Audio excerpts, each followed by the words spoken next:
Welcome to What Does the Fish Say Week 3. This is my friend Brett. He's going to be joining me today. Howdy, Internet.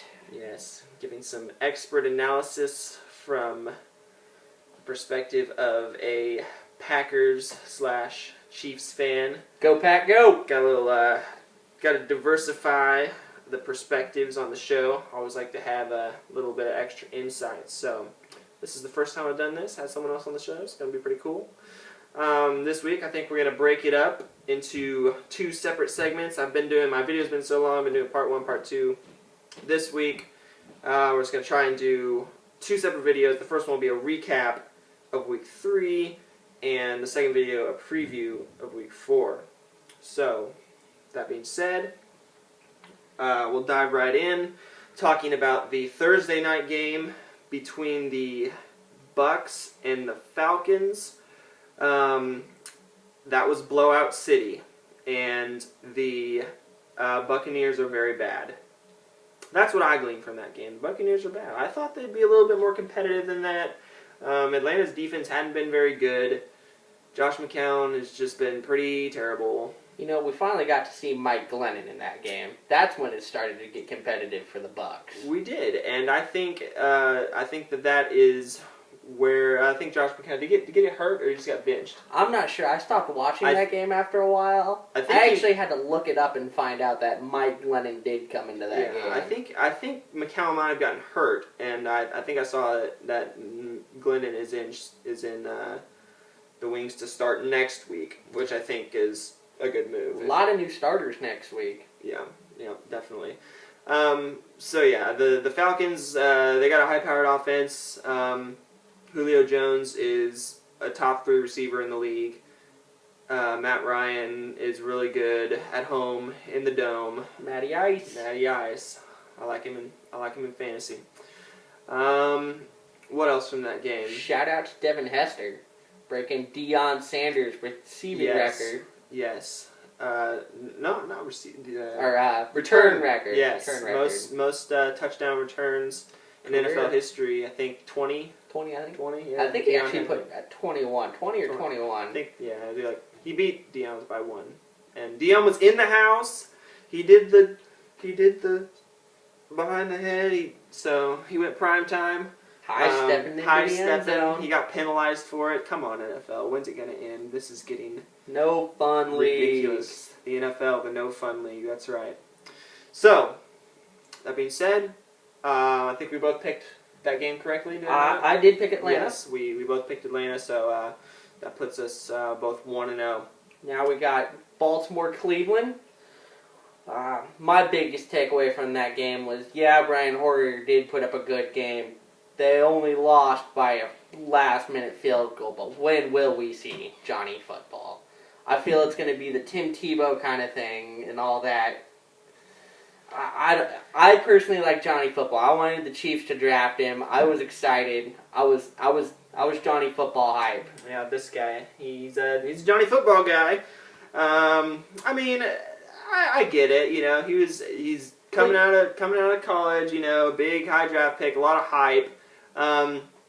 You know, but the thing is, these other quarterbacks that you probably thought you were going to see Johnny Manziel before them. You got Blake Bortles coming in.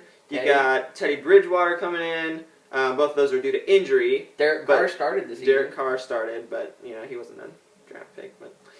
But Johnny Manziel is not going to see the field as long as Brian Hoyer is winning them games, keeping them in games. Did you see that trick play though?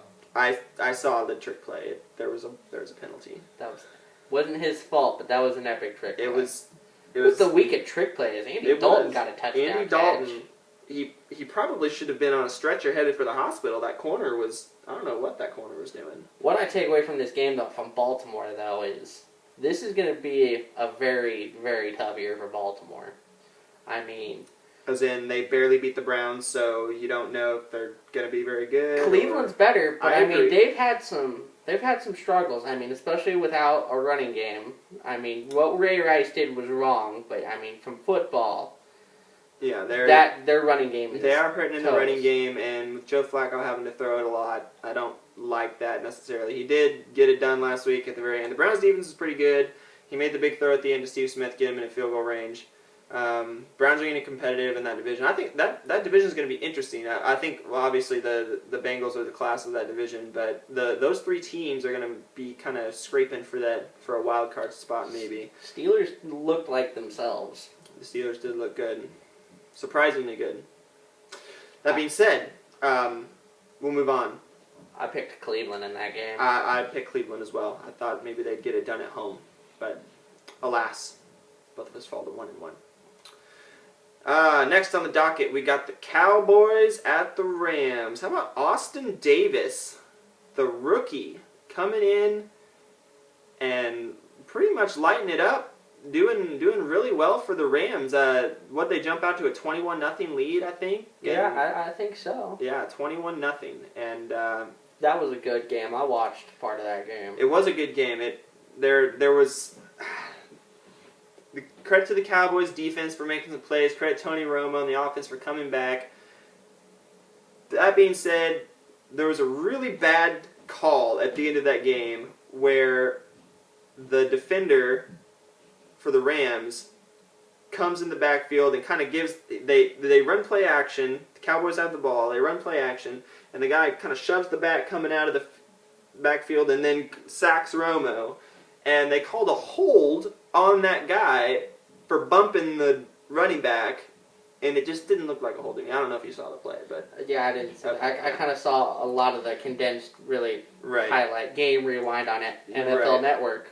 So I don't know. I mean, good job for the Cowboys. I think they were still winning the game, but St. Louis would have got the ball back with like 2 minutes. It would have been a fourth down, but I've got two questions from this game. Okay. Who is Tony Romo, and what is St. Louis?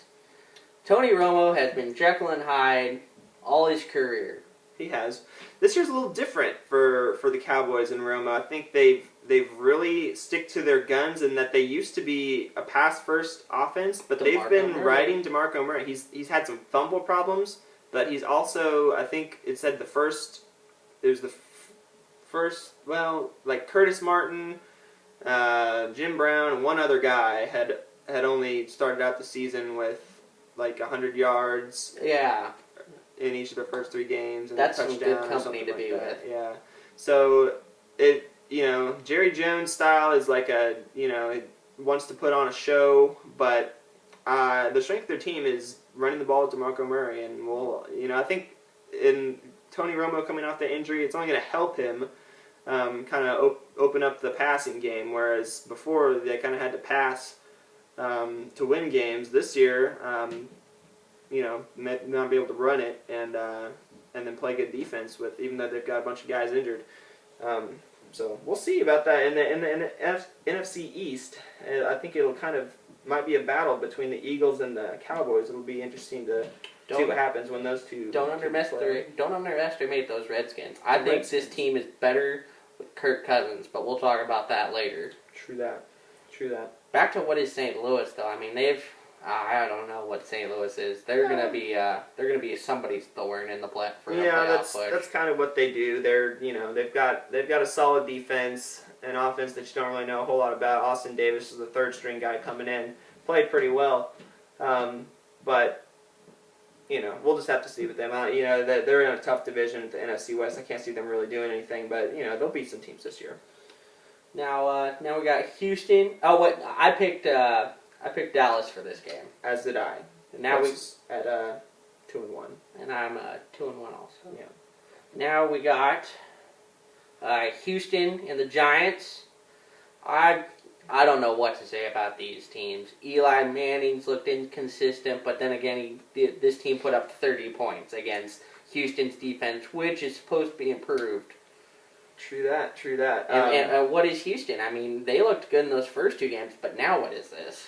Yeah, not really sure what, to make it. Both of these teams kind of played the opposite of what they had the first 2 games, where Houston had played really good defense. Fitzpatrick had done enough, hadn't turned the ball over. They were winning games. This game, he forced some stuff, had some turnovers. The Giants, Eli Manning, they got that new offense this year. For first two games just hadn't looked comfortable. This game they looked a little bit better, just a little bit more in sync. Getting Victor Cruz involved finally. Rashad Jennings ran all over the place, which was very surprising. I didn't think that they'd be able to do that against the Texans. Rashad Jennings, I think, is an underrated running back. He is, and I just didn't know if he, with that offensive line, how much success he would have this year. But huge game. I think he had like 170 yards or something like that. But yeah, we'll see with those teams. We'll see how they go from here. Giants have a short week. They play the Redskins on Thursday. Thursday night football. Thursday night football. So yeah, and I picked the Texans in this game. I picked Texans as well. I mean, I was riding high on that defense against Eli Manning's interception problem. Yes. That pass rush. I mean, I could have swore he was going to make a lot more mistakes. I agree. So, both wrong on that one. That puts us what, 2-2? 2-2, I think. Yeah. 2-2. Next on the docket, we got the Indianapolis Colts against the hapless Jacksonville Jaguars. Both teams were 0-2 coming into this game, and I think everybody knew who was coming out 0-3. 4 touchdowns? For Andrew Luck, is that 4 or 5 touchdowns? I think the final 44-17. My dad has him on his fantasy team. Andrew Luck, and he was hyping him up when I got home. Yeah, I mean he, I think he kind of saw this coming. The Colts are a pretty good team. Offensively, you just didn't see Andrew Luck, letting his team go to 0-3, especially against a team like Jacksonville. Running Trent Richardson less generally helps too. Yeah, I don't know what the deal is with that guy. I mean, he's just been bad. Ahmad Bradshaw's finding room to run. Why can't Trent Richardson? Bradshaw maybe just be better. He may be, and for the sake of fantasy owners everywhere, I hope the Colts do start giving Ahmad Bradshaw the ball more. I hope so too. I got him on my fantasy team. Yeah, I don't, but hey. So, that game, that's kind of what you expect. The other thing from this game, Chad Henne got hurt, so let the Blake Bortles era begin. I think he made some good throws in that game, so. I think he actually got their scores in that game. He did. So, we'll see. He had 2 touchdowns and 2 picks, I think. Yeah. 2 touchdowns, 2 picks. So, I picked Indianapolis for this game. As did I. So, 3-2. Both of us 3-2. Now we have the thumping of Minnesota that New Orleans gave them. Finally get to see what Teddy Bridgewater can do. Matt Castle breaks some bones in his foot or breaks his ankle. I'm still not sure what that injury is. Fractured foot, I believe. And such a Matt Castle injury. Drew Brees and Sean Payton. I mean, with those two together, that offense is very, very deadly. They are. And one of the things I've noticed, they haven't been as good as they have been. I did think that they would win this game pretty handily. I think the score was 20-9. Just not much offense from the Vikings to put up a fight there. But one thing I've noticed, and whether it be the Saints, the Broncos, even like teams like the Packers and the Lions who these past couple seasons have had these really prolific offenses. They've still been good, but they haven't been putting up like the 30 burgers and the 40-point games. Well, you got to stop people to get the ball back. Defense. I agree, but I'm just saying that the offenses, I think that maybe defenses are adjusting a little bit better this year, and against some of those prolific offenses. I mean, maybe they just need a little bit more time to get it going, but I still like the Saints. Although they've had some concerning games. What does that make them 1-2? They're 1-2. Yeah, they were 1-2 coming into this game. So they're only 1-2. They really didn't put it on the Vikings too bad. Only scored 20 points, but I don't know. They'll get it going. They're in a tough division though. I do think the Vikings are a little underrated. They're a little sneaky. They're about there. They're one of those sneaky teams. They're gonna be good in a couple years. Yeah. Not quite there. Let's see what Bridgewater does.